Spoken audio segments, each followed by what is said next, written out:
actualidad, espectáculos, negocios, deportes, todo en TV Radio Miami, la nueva televisión.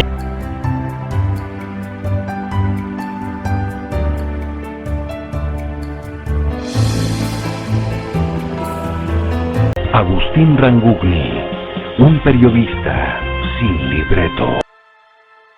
Muy bien, ¿cómo le va? Qué gusto de saludarlos. Aquí estamos haciendo Portal Miami, programa que emitimos por TV Radio Miami, en asociación estratégica con Radio Miami Internacional y todas las emisoras que generosamente toman nuestra transmisión. A todas ellas, muchísimas gracias. Quiero contarles que tengo un libro en mi mano, se la voy a mostrar. Este libro, Vientos Cruzados, es una antología poética, como bien lo dice, y agrega que es poesía íntima, confesional y luminosa. El autor es el profesor Luis Carlos Fayón Borda, que no es el primer libro que edita y que ya oportunamente tuvimos oportunidad de difundir, pero este es el último libro, un último libro que tuvo la generosidad de compartirlo con nosotros. ¿Cómo le va, profesor? Buen día, un gusto de saludarlo. Buen día, Agustín, mucho gusto, encantado de estar aquí en tu programa. Un placer, un placer. Bueno, estamos llegando al fin de este año tortuoso, ¿no? Un año difícil, un 2020 que nos trajo muchas desgracias. Sí. Y de repente, yo leyendo unas páginas del libro, encontré que en un momento me había olvidado de que este 20 es tan trágico. Empecé a ver otras cosas, empecé a ver que también existe el amor, la amistad, el compañerismo, la solidaridad, que también existe que un hombre como usted, profesor, se ponga a escribir, ¿no? Se ponga a trasladarnos emociones y situaciones que evidentemente llenan nuestro espíritu. Si usted tuviera que definir este libro con 4 o 5 palabras, Vientos Cruzados, ¿cuál sería su primera definición? Bueno, el libro viene a ser como una especie de striptease público Ajá. que demuestra las más profundas eh, eh, situaciones de mi propia emoción, de mis propias emociones. Y los sentimientos, además de muchos, dijéramos, demonios interiores, circunstancias, de apego, desapego, amor, desamor. Eso viene siendo más o menos una descripción de lo que se recoge en esas páginas. Uh-huh. ¿Cuántos años lleva que usted hizo su primer libro? Bueno, pienso que la poesía siempre me ha acompañado. Ha Sí, la sido poesía. sí, la poesía ha sido siempre mi compañera consuetudinaria desde toda la vida. Creo que para mí es como una segunda naturaleza porque de muy joven comencé a escribir poemas Uh-huh. y, y esto pues imprime cierto carácter. El primer libro lo publiqué más o menos hace unos 28, 30 años, así ya bastante tiempo. Era muy joven. Era muy joven y tuve mucho miedo, confieso, mucho miedo de salir de la llamada poesía secreta. No había publicado, tenía multitud de poemas en gavetas, etcétera, pero sobre mí había algo que me impedía publicar. Esta impresión se la debo a mi padre, que en ese entonces estaba yo estudiando Derecho en la Universidad Nacional de Colombia. Y él me dijo un día, mire, hijo, recuerda, nunca vayas a decir que escribes poemas, porque un abogado que escribe poemas se muere de hambre. Entonces, esa circunstancia pues me, me hizo pensar y dije, bueno, solo cuando ya me sentí que sí podía ejercer como abogado, que podía ir a los juzgados, que tenía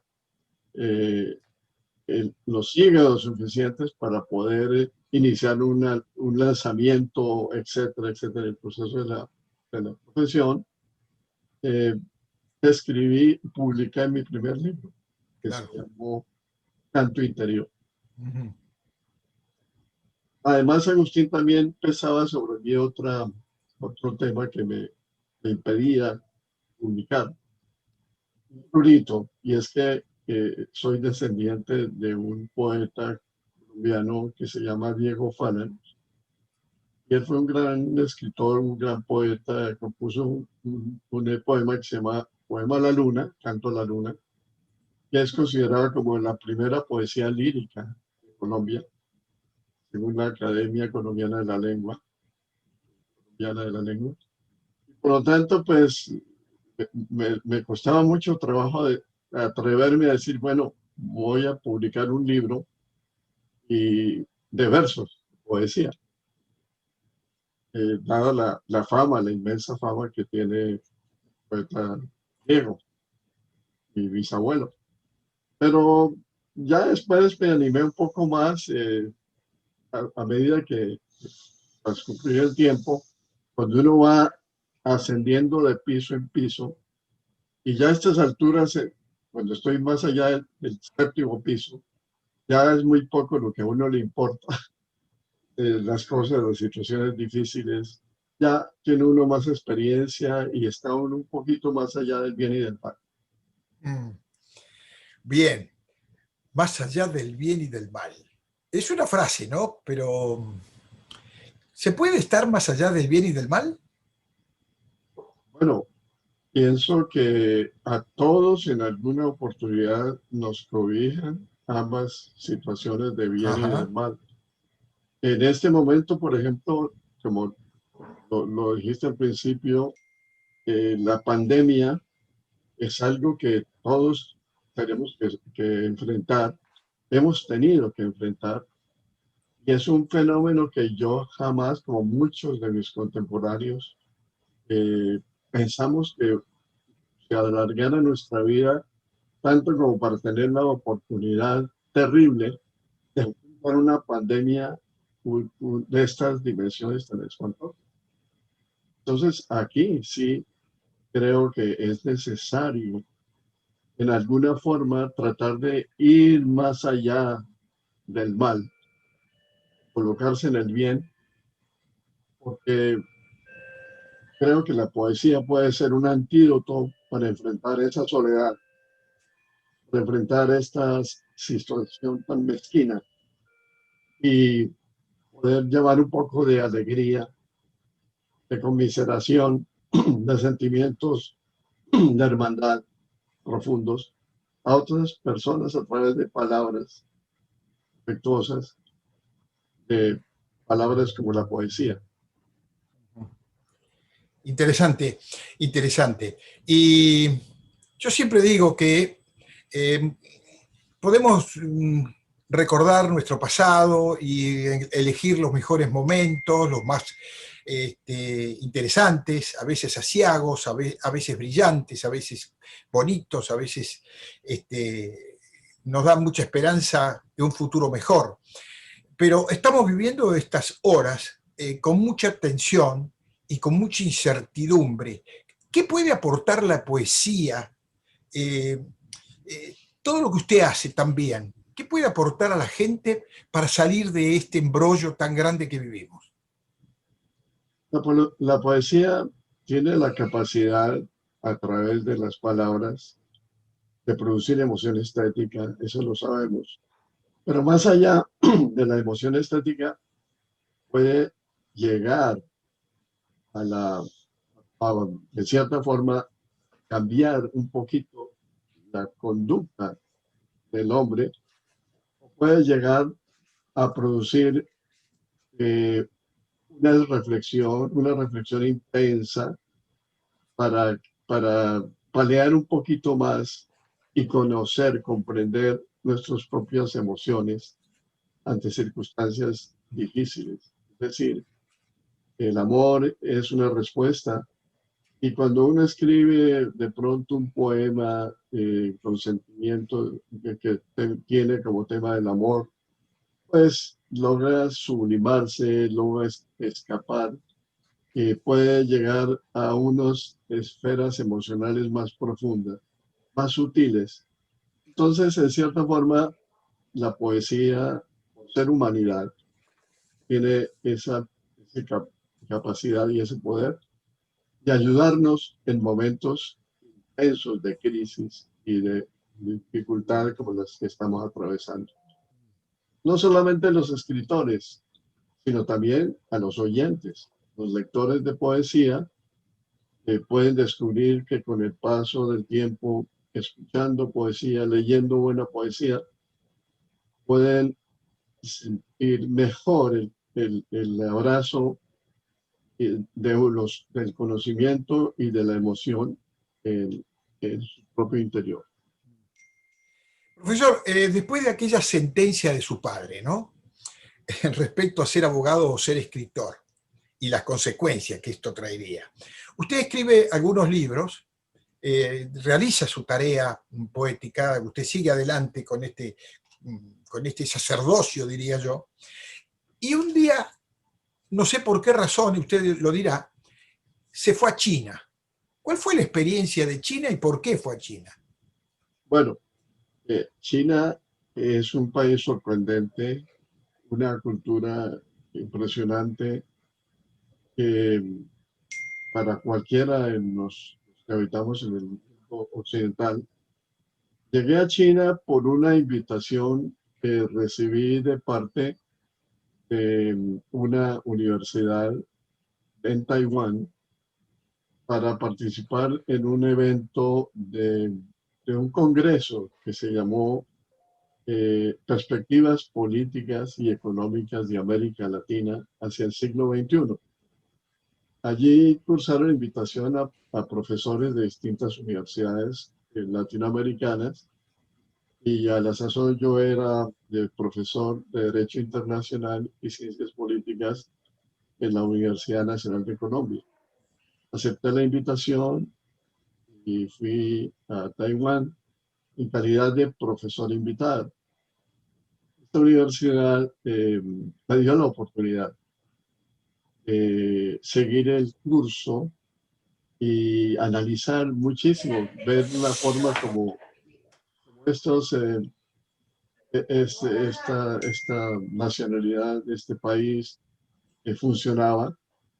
Y de verdad que fue una experiencia sorprendente porque en un principio me sentí muy aislado.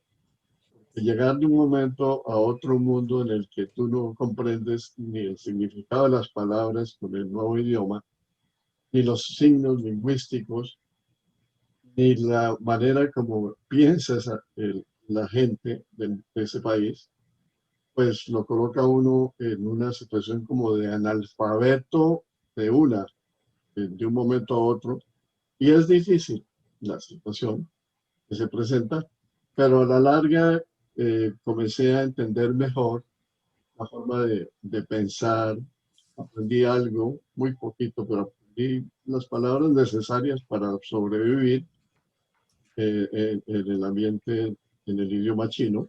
¿Mm? Y bueno, me quedó la inmensa fortuna de haber podido escribir, eh,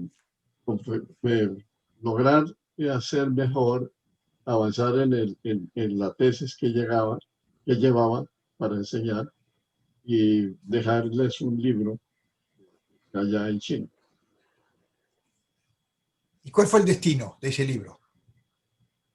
La universidad tenía la propiedad intelectual en el contrato de trabajo para imprimirlo y ellos me imagino que estarán en este momento, pues, no sé, haciendo algún uso de este material importante e interesante.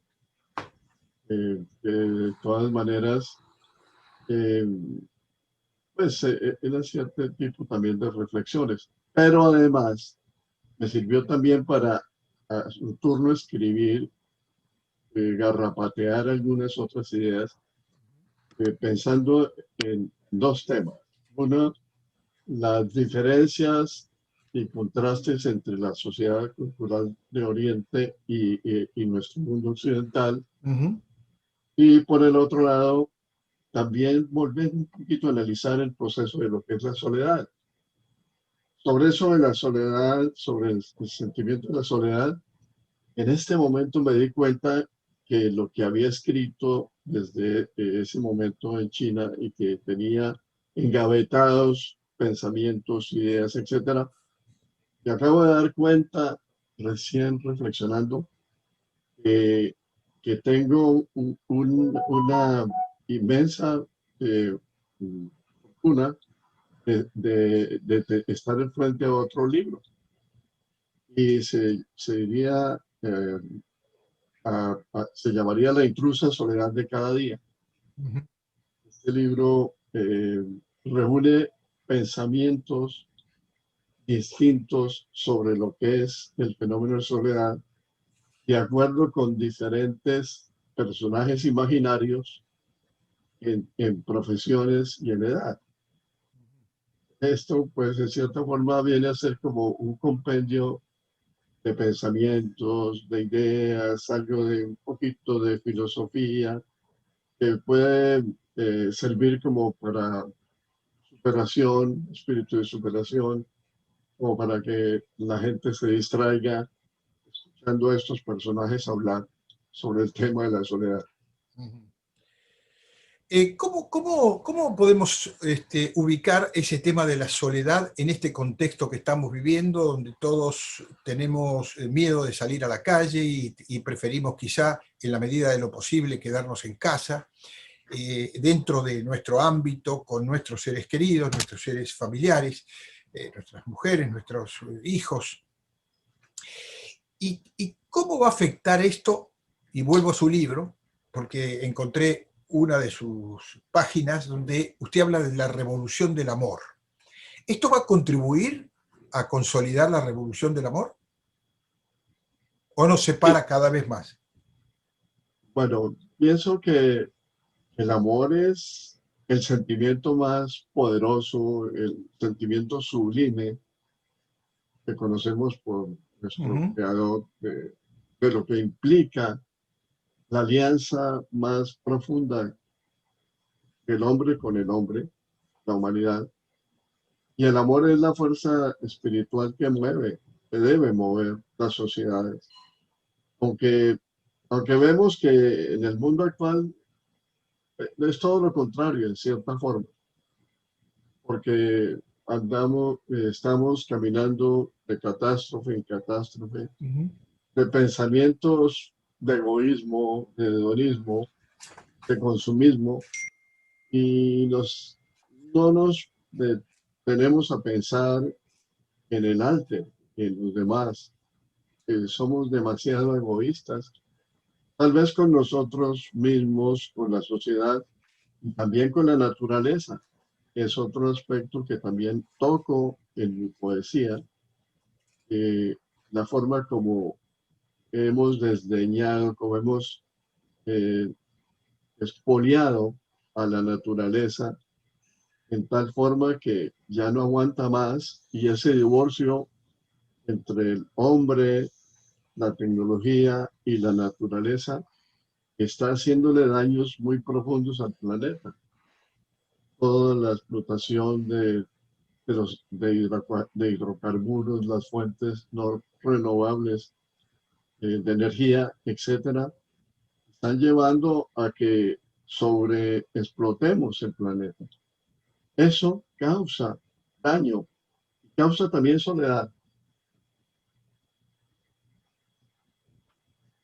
Ahora, en cuanto a la revolución, que me pregunto, revolución de amor, sí, es como una especie de grito, de llamado, pidiendo cambio y hacia el nuevo humanismo, otra vez a sentirnos otra vez hermanados, humanos, a través del amor.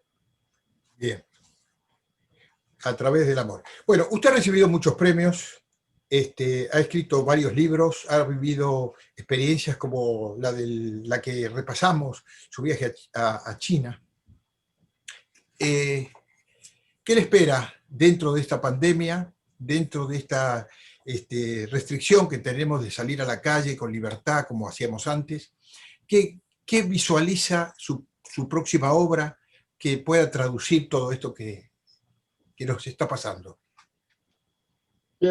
Pienso que este encerramiento ha traído cosas terriblemente malas, pero en el fondo también ha producido efectos que pueden ser favorables, porque nos lleva a casi todos los seres humanos a meditar, a tener más tiempo, más paciencia para aprender lo que está sucediendo, para interpretar las circunstancias, para pensar mejor en nuestros seres, en los seres que nos rodean, en nuestros familiares, en la vida, y hay más tiempo, en cierta forma, para poder intercomunicarnos a través de este sistema de Zoom, por ejemplo, las redes. Y es impresionante cómo se ha multiplicado el sinnúmero de conferencias, teleconferencias, festivales, distintos eventos culturales, políticos, sociales, que nos llevan a entender que esta tecnología de la forma como está operando ayuda mucho. Por ejemplo, yo he continuado mis clases con la Universidad de Claro. Miami y entiendo, ahora valoro mucho más que el esfuerzo que tuvimos que hacer o que yo tuve que hacer para entender esta tecnología que para mí era muy complicada de usar, y adaptar la técnica de la enseñanza Claro. a unas nuevas formas de comunicación. Pero sin ninguna duda esta revolución tecnológica nos da otras herramientas que creíamos que nunca creímos que íbamos a tener que recurrir a ella para salvar esta situación de estar guardados en casa, ¿no? O sea, por una cuestión de prevención. Así que, bueno, vivimos un cambio tecnológico que seguramente nos traerá muchas cosas por venir. Profesor, se nos fue el tiempo. ¿Dónde podemos conseguir Vientos Cruzados? Bueno, este libro en ese momento no lo tengo todavía en Amazon. No lo he podido subir a Amazon porque Ajá. Este libro fue publicado en Colombia Ajá. por una editorial de mi país, y hasta ahora estoy dándome a la posibilidad y a la tarea de buscar la forma de que la gente lo conozca, pero pienso, Agustín, que la manera más favorable sería que se pusieran en contacto conmigo para poder... Si tiene la posibilidad de facilitarnos un correo electrónico para publicarlo, sería bueno. Gracias, sí, es poesía.enbabel@gmail.com. Bien, bien. Esto va a quedar registrado para que la gente pueda tomar nota. Muchas gracias, Agustín. Maestro, muchas gracias por compartir con nosotros un ratito de su tiempo. Realmente me quedo con muchas más ganas de preguntarle cosas, pero se nos fue el tiempo. Seguramente habrá otra oportunidad. Y si le parece, quizá podamos conversar en los próximos días con alguien que usted aprecia mucho, yo también, y que participó como corrector de su libro, también un cubano que tiene una larga experiencia en el tema literario y que nos puede acompañar en una próxima conversación. Me estoy refiriendo a Oscar Montoto, que de paso le digo que estuve hablando con él y le manda saludos. Muchísimas gracias. Es un placer. El profesor Montoto es una persona a a que estimo mucho, a quien estimo mucho. Me encantará que estemos con él en una próxima ocasión. Y mil gracias por darme albergue en esta entrevista. Tal vez en otra oportunidad podamos leer algunos poemas para que la gente se entere. Es cierto, del nos faltó tipo de- tiempo. Sí, faltó Eh, tiempo. pero como yo tengo el libro acá, me leo las poesías, me he leído varios anoche, y quizá valga la pena que nos volvamos a encontrar entonces, y si Montoto está con nosotros, y repasar alguna de esas poesías con algunos párrafos bueno, para que la gente tenga un rumbo de por qué deben encontrar a vientos cruzados. Muchas gracias, Agustín, nuevamente a ti, a tu programa y a las personas que tuvieron la paciencia, la delicadeza de escuchar esta conversación. Ha sido muy, muy agradable. Gracias, profesor. Un gran abrazo. Y como estamos llegando al fin de año, lo mejor para usted, para su familia y para todos. Un venturoso 2021. Mil gracias, Agustín. Lo mismo Hasta para pronto. ti y la familia. Estuvo con nosotros el profesor Luis Carlos Fayón Borda. Volvemos enseguida.